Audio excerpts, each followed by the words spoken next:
I Sant Miquel és el príncep dels àngels, el més important dels àngels, l'arcàngel Sant Miquel. El seu culte va començar a l'Orient, i tingué una gran expansió. Sovint s'erigia en llocs d'antics cultes pagans.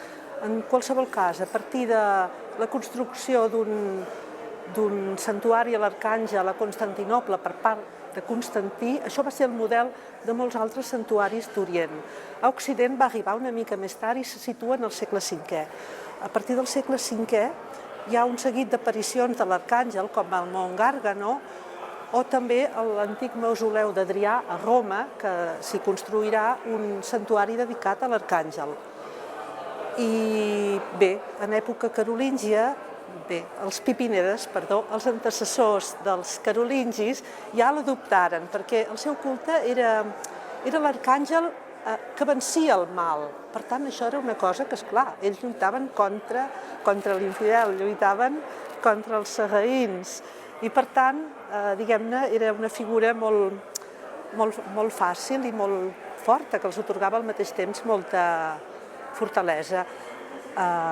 Per tant, els carolingis adoptaren aquesta devoció que a Hispània no era coneguda abans.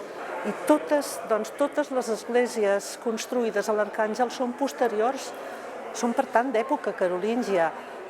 Sí que en algun cas, com en el de Sant Miquel, l'antiga església de Sant Miquel de Barcelona, on sabem que ja hi havia una església anterior als carolingis, o a Ègara, a Sant Pere de Terrassa, l'antiga Ègara, que també hi ha una església dedicada a Sant Miquel, en aquests casos sabem que hi havia d'haver hagut una dedicació anterior.